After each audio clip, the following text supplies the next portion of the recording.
আসসালামু আলাইকুম। Banasree national ideal home স্কুলের পক্ষ থেকে আমি জনাব নুরুল ইসলাম, সহকারী শিক্ষক গণিত বিষয়ে। আজকে আমি দশম শ্রেণীর শিক্ষার্থীদের স্বাগতম জানাচ্ছি। প্রিয় দশম শ্রেণীর শিক্ষার্থীবৃন্দ, আশা করি তোমরা ভালো আছো। আমার আজকের ক্লাসে আমি দশম শ্রেণীর উচ্চতর গণিত বিষয়ে একটি ক্লাস নিব। সেই ক্লাস নাম্বারটা হচ্ছে 28। আমার মোবাইল নাম্বার এবং আমার ডিটেলস দেওয়া আছে। প্রিয় শিক্ষার্থীবৃন্দ, দেখি আমাদের এই 28 নম্বর ক্লাসের আলোচ্য বিষয়টা কি। আমরা একটু আজকে আলোচ্য বিষয় নিয়ে আমাদের আলোচনা হবে।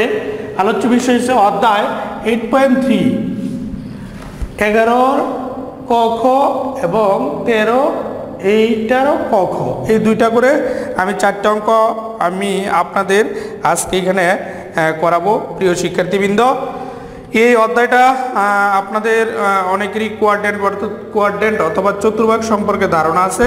তারপর আমি একটু এখানে চতুর্ভাগটা আগে এঁকে নিচ্ছি। অর্থাৎ এটা হচ্ছে চতুর্ভাগ। এই চতুর্ভাগের এটাকে প্রথম কোয়াড্রেন্ট, ফার্স্ট কোয়াড্রেন্ট বলা হয়, সেকেন্ড কোয়াড্রেন্ট বলা হয়, থার্ড কোয়াড্রেন্ট, ফোর্থ কোয়াড্রেন্ট। এই ফোর্থ এবং ফার্স্ট কোয়াড্রেন্টে আমরা জানি ত্রিকোণমিত অনুপাতগুলো অল পজিটিভ ফার্স্ট কোয়াড্রেন্টে, আর এটার ভিতরে সাইন কোসেক পজিটিভ, আর এটার ভিতরে টেন কট পজিটিভ, এটার ভিতরে সেক কস পজিটিভ।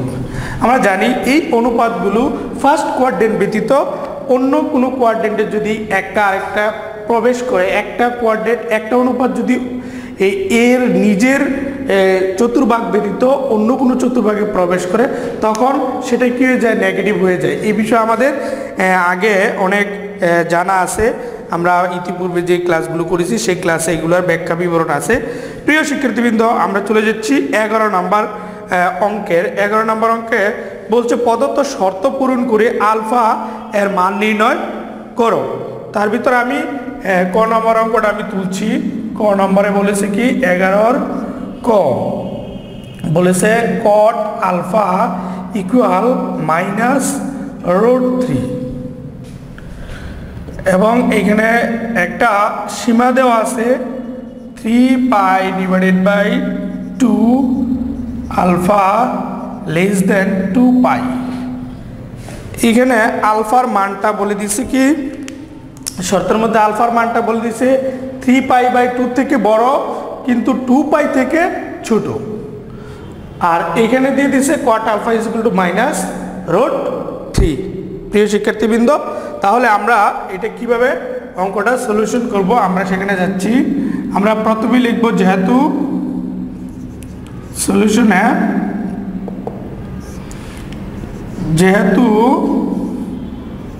কট আলফা ঋণাত্মক, এই যে কট আলফা এখানে আমরা কি একটা নেগেটিভ চিহ্ন পেয়েছি, সেজন্য আমরা বলতে পারি কট আলফা ঋণাত্মক। সুতরাং আলফা এর অবস্থান কোন কোন চতুর্ভাগে অবস্থান করবে, সেটা সেকেন্ড কোয়াড্রেন্ট এবং থার্ড কোয়াড্রেন্টে অবস্থান করবে। কেননা কট অনলি কেবলমাত্র থার্ড কোয়াড্রেন্টে কি পজিটিভ, অন্য দুইটা কোয়াড্রেন্টে সে কি নেগেটিভ, আর এই ফার্স্ট কোয়াড্রেন্টে সে পজিটিভ। তাহলে আমাদের এইখানে পড়তে পারে, এই নেগেটিভ যেহেতু এই জন্য এইখানে পড়তে পারে আর এখানে পড়তে পারে। কিন্তু এখানে যে সাইডে যে শর্তটা আছে, যে বলছে 3π/2 থেকে বড়, তাহলে 3π/2 এটার মান কত হয়? এটার মান হয় 270 ডিগ্রি। এই 270 ডিগ্রি বলতে আমাদের এইখানে কোয়াড্রেন্টটা এই জায়গায় চলে আসে, অর্থাৎ এইখানে চলে আসে, y অক্ষ বরাবর চলে আসে। যার কারণে এটা থেকে বড় বলছে, সেহেতু চলে যায় এটার ভিতরে। আর বলছে 2π থেকে ছোট, তার মানে 2π মানে 360 ডিগ্রি, 2π মানে হচ্ছে 360 ডিগ্রি। তাহলে এই বরাবর 360, 2π, তাহলে 360 ডিগ্রি থেকে ছোট, তার মানে এটার ভিতরে পড়তেছি। তাহলে আমি ফোর্থ কোয়াড্রেন্ট দিয়ে এই অঙ্কটার রেজাল্ট কি করতে পারি? ফাইন্ড আউট করতে পারি। প্রিয় শিক্ষার্থীবৃন্দ, তাহলে আমরা চলে যাচ্ছি। সুতরাং আলফা এর অবস্থান চতুর্থ দ্বিতীয় দ্বিতীয় ও চতুর্থ চতুর্ভাগে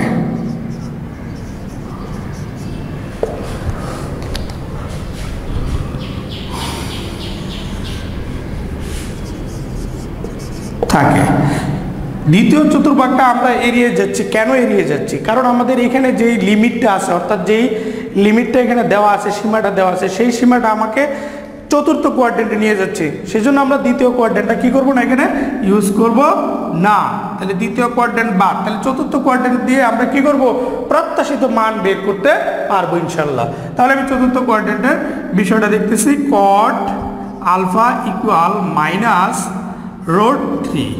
তাহলে এটাকে আমরা লিখতে পারি cot alpha equal cot 2 pi minus pi by কত ডিগ্রি, এইটার মান হয়ে যায় 30 ডিগ্রি। 30 ডিগ্রি মানে পাই বাই 6। আমরা জানি কট পাই বাই 6 এটার মান হচ্ছে রুট 3।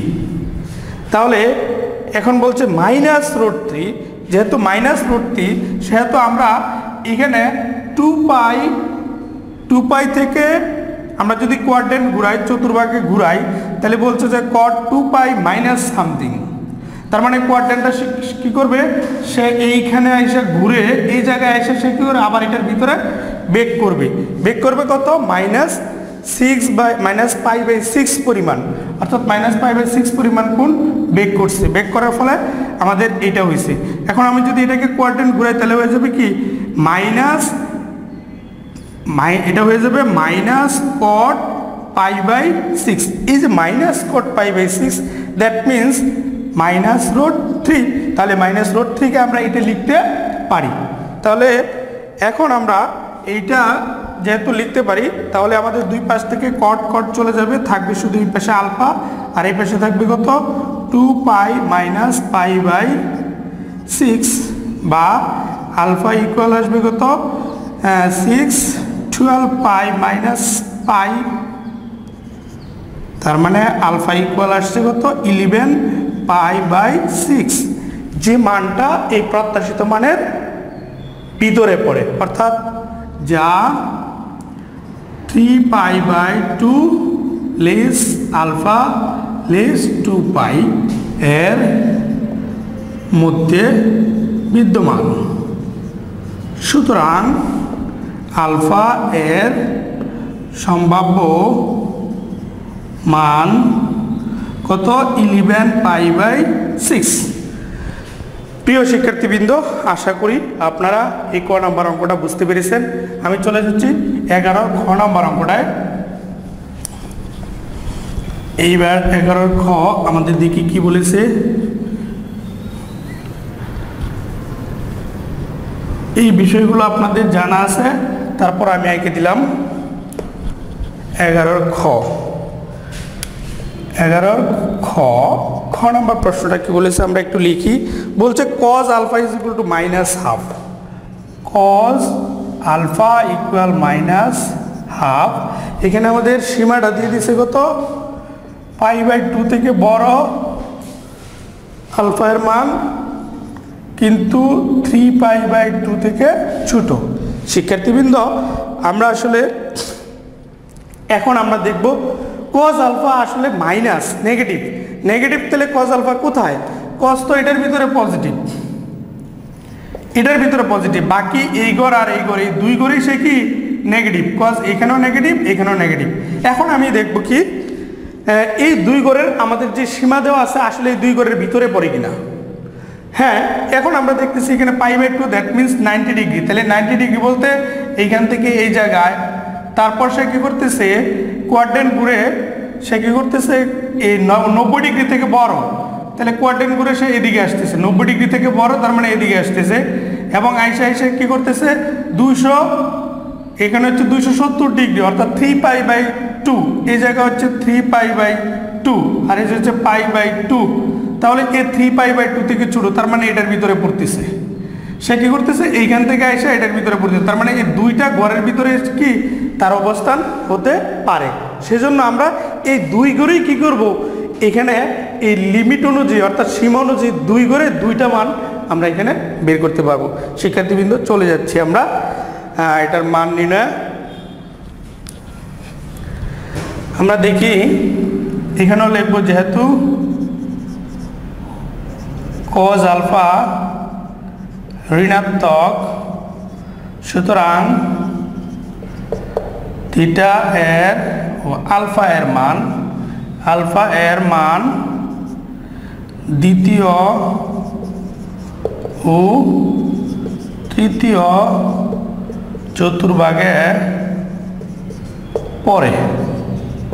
তাহলে দ্বিতীয় চতুর্ভাগে পড়ে, তাহলে দ্বিতীয় চতুর্ভাগে আমরা ওই যেহেতু আমাদের কোয়াড্রেন্ট ঘুরাইলে পরিপূরক আসতে হবে, অর্থাৎ কজ আছে কজে আসতে হবে, তাহলে পায়ের সাথে তুলনা করতে হবে। তাহলে আমরা কি করতে পারি, এখানে কজ সলিউশন দিয়ে দিই, কজ আলফা ইকুয়াল আমরা লিখতে পারি কি cos pi minus pi by, আচ্ছা ঠিক আছে, আমরা আগে জানতে হবে কজ কত ডিগ্রি সমান হাফ। তাহলে আমরা জানি কজ 60 ডিগ্রি ইকুয়াল কত হাফ, আর এখানে আমরা এটাকে লিখি কজ পাই বাই 3, আর যেহেতু এখানে মাইনাস আছে সেহেতু এখানে মাইনাস, আর এই মাইনাসটা উইথড্র করলে আমাদের এই থিটা আর এই পাই এই রেডিয়ানে যদি আমি ঘুরাই, অর্থাৎ এই কোনটাকে যদি আমি এই কোনটাকে যদি কজ পাই মানে 180 বলতে এইখান থেকে এই জায়গায় আসছে, আবার নেগেটিভ আছে তার মানে ভিতরে চলে গেছে, তার মানে সেকেন্ড কোয়াড্রেন্ট এসে পড়তেছে। তাহলে এখানে এই ঠিক আছে যে এটা করছি আমরা, এই মাইনাস হাফ ইকুয়াল হচ্ছে cos pi minus pi by 3। তাহলে বোথ সাইড থেকে কজ চলে যাবে, আলফা ইকুয়াল থাকবে কত পাই মাইনাস পাই বাই 3, বা আলফা ইকুয়াল আসতেছে কত 2 পাই বাই 3। এটাকে ক্যালকুলেশন করলে লসাগু করলে 3 হয় নিচে, আর 3 pi minus pi, that means 2 pi by 3।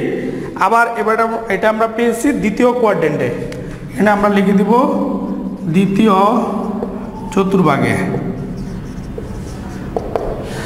তারপরে চলে যাব এবার আমরা তৃতীয় চতুর্ভাগে, দেখি তৃতীয় চতুর্ভাগে কি হয়। তৃতীয় চতুর্ভাগে আমরা কি পাই, তৃতীয় চতুর্ভাগে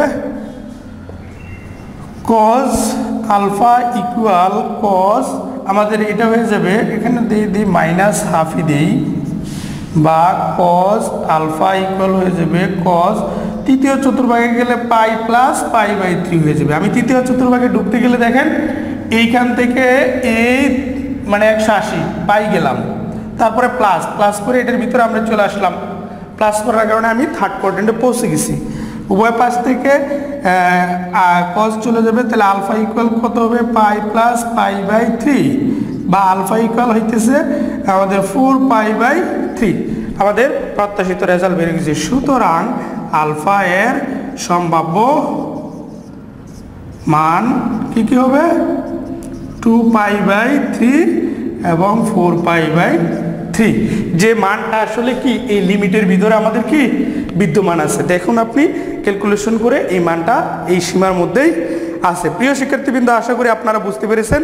এইখানে 11 নম্বরের বাকি দুইটা অঙ্ক আছে, ঠিক সেম ক্যাটাগরিতে আমাদের করতে হবে। 12 নম্বর এবং 13 নম্বর সেম ক্যাটাগরির অঙ্ক, এই জন্য আমাকে 13 নম্বরের দুইটা অঙ্ক করতে বলা হয়েছে। আমি 13 নম্বরের দুইটা অঙ্ক সলিউশন করতেছি। শিক্ষার্থীবৃন্দ, আপনারা একটু মনোযোগ সহকারে বোঝার চেষ্টা করুন।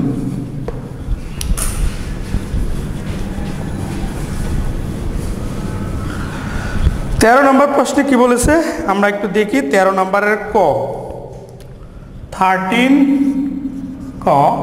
ক নম্বর প্রশ্নে বলেছে যখন থিটার মানটা 0 থেকে বড় এবং 2 পাই থেকে ছোট। আমাদের একটা শর্ত দেওয়া আছে, যখন 0 থেকে থিটার মানটা বড় কিন্তু 2 পাই থেকে ছোট, তার ভিতর আমাদের মানগুলো কি করতে হবে, ফাইন্ড আউট করতে হবে। তাহলে ক নম্বর প্রশ্নে আছে কি 2 sin square theta plus 3 cos theta equal কত আছে 0। শিক্ষার্থীবৃন্দ, এই অঙ্কগুলোতে আমাদের সলিউশন করার জন্য এখানে দুইটা অনুপাত আছে, একটা আছে সাইন আর একটা আছে কজ। আমাদের প্রথম টার্গেট হচ্ছে যে কোনো একটা অনুপাতে এই অঙ্কটাকে ডাইভার্ট করে নেওয়া। যে কোনো একটা অনুপাতে যদি আমি নিয়ে যেতে পারি তাহলে এটা সেকেন্ড ডিগ্রি ইকুয়েশন বানিয়ে আমরা এটাকে মিডল টার্ম করে উৎপাদক বিশ্লেষণ করতে পারবো। সেজন্য আমাদের এখানে দেখতেছি সাইন স্কোয়ার আছে কিন্তু কজ থিটা আছে। এই সাইন স্কোয়ারকে কিন্তু আমি ডাইভার্ট করে কজ স্কোয়ারে নিতে পারি বা কজে নিতে পারি। আবার এই কজকে যদি ডাইভার্ট করি তাহলে আমাদের বর্গমূল আসবে, সেজন্য আমাদের এই সাইন স্কোয়ারকে ডাইভার্ট করতে হবে। তাহলে সাইনকে আমরা যদি ডাইভার্ট করি তাহলে 2 ইন্টু সাইন স্কোয়ার থিটা সমান আমরা জানি 1 minus cos square theta plus 3 into cos theta equal 0, বা এখানে হচ্ছে 2 minus 2 cos square theta plus 3 cause theta equal 0। এই বিষয়গুলো সম্পূর্ণ তুমি বুঝতে পারতেছ আশা করি। এবার আমরা এটাকে সেকেন্ড ডিগ্রি ইকুয়েশন বানাই নিই। 2 cos square theta plus 3 cause theta plus 2 equal 0, বা এখান থেকে মাইনাস কমন নিলে আমাদের কি হয় 2 cos square theta minus 3 cause theta minus 2 equal 0। Both সাইডে যেহেতু মাইনাস আছে আমাদের চলে যাবে মাইনাস, কারণ মাইনাস 1 দিয়ে যদি গুণ করি তাহলে আমাদের মাইনাসটি কি হইতেছে উইথড্র হইতেছে, এই বিষয়টা আপনারা জানেন। এখন আমি মিডল টার্ম করতে পারি 2 দুগুণে 4, 4কে ভেঙে আমার 3 বানাতে হবে। তাহলে 2 cos square theta minus 4 cause theta plus cos theta minus 2 equal 0। এখন আমাদের এখানে 4টা পদ হয়ে গেছে। 4টা পদের মধ্যে আমরা কি করতে পারি, এখন কমন নিতে পারি। আশা করি আপনারা বুঝতেছেন প্রিয় শিক্ষার্থীবৃন্দ। এবার আমরা এখান থেকে কমন নিব। কমন নিলে কত নিতে পারি, 2 নিতে পারি, আর কি নিতে পারি কস থিটা নিতে পারি। তারপরে কি থাকে কস থিটা মাইনাস 2 থাকে, আর এখান থেকে যদি 1 কমন নেই তাহলে কস থিটা মাইনাস 2 থাকে ইকুয়াল 0, বা কস থিটা মাইনাস 2 আর এখানে থাকতেছে 2 কস থিটা প্লাস 1 ইকুয়াল 0। শিক্ষার্থীবৃন্দ, that is call nullity factor theorem. শূন্য উৎপাদক উপপাদ্য, যখন দুইটি উৎপাদক গুণ অবস্থায় থাকে এবং এদের গুণফল 0 হয় তাহলে আমরা প্রত্যেকটাকে আলাদা আলাদাভাবে কি লিখতে পারি, 0 লিখতে পারি।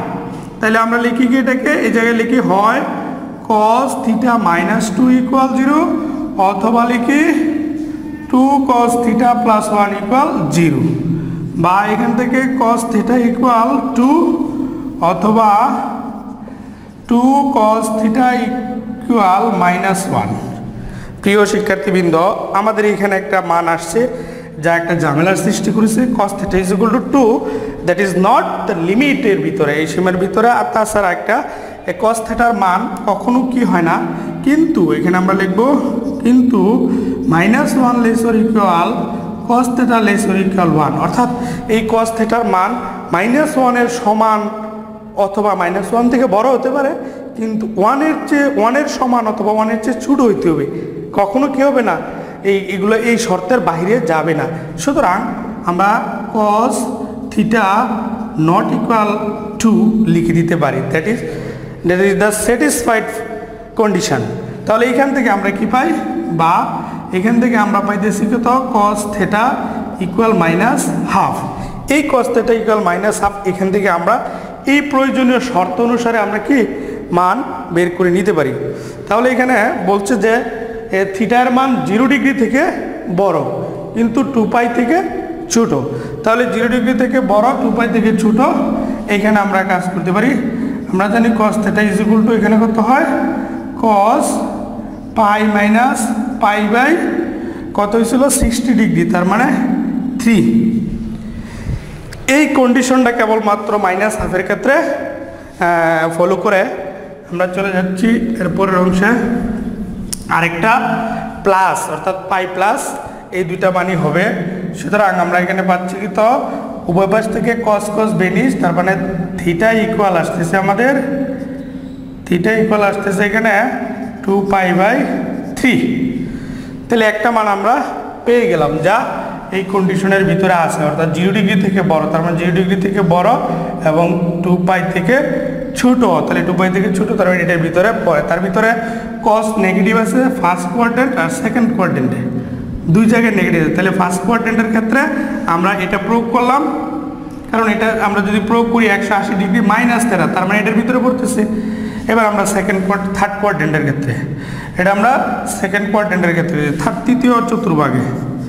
তৃতীয় চতুর্ভাগে আমরা এটা লিখলেও হবে, না লিখলেও কোনো সমস্যা নেই। তৃতীয় চতুর্ভাগে আমরা কি পাই আবার cos থিটা ইকুয়াল -12 বা cos থিটা ইকুয়াল cos তৃতীয় চতুর্ভাগে পাই প্লাস পাই বাই 3। তাহলে cos থিটা ইজ ইকুয়াল, উভয় পাশ থেকে cos চলে যাবে, তাহলে থিটা ইজ ইকুয়াল টু থাকবে pi plus pi by 3, that means 4 pi by 3। প্রিয় শিক্ষার্থীবৃন্দ, আশা করি আপনারা বুঝতে পেরেছেন। সুতরাং আমরা লিখব, সুতরাং থিটা এর সম্ভাব্য মান কত? থিটার সম্ভাব্য মান ইকুয়াল দিয়ে 2 পাই বাই 3 এবং হচ্ছে 4 পাই বাই 3, যা আমাদের এই শর্তের মধ্যে বিদ্যমান। প্রিয় শিক্ষার্থীবৃন্দ, আশা করি আপনারা বুঝতে পেরেছেন এবং এখানে আমাদের cos theta is equal two এটাই হবে, ঠিক আছে। এটাই আমাদের আজকের এই অঙ্কের সলিউশন। প্রিয় শিক্ষার্থীবৃন্দ, 13 নম্বরের খ নম্বর অঙ্কটা খ গ গহ সবগুলো অঙ্ক একই ক্যাটাগরির অঙ্ক। আপনারা এই নিয়মে যদি অঙ্কগুলো বাসায় প্র্যাকটিস করেন তাহলে আশা করি অঙ্কগুলো সলিউশন করতে পারবেন। ধন্যবাদ, আজকে এই পর্যন্তই। দেখা হবে অন্য কোনো দিন অন্য কোনো টপিকসে। আল্লাহ হাফেজ।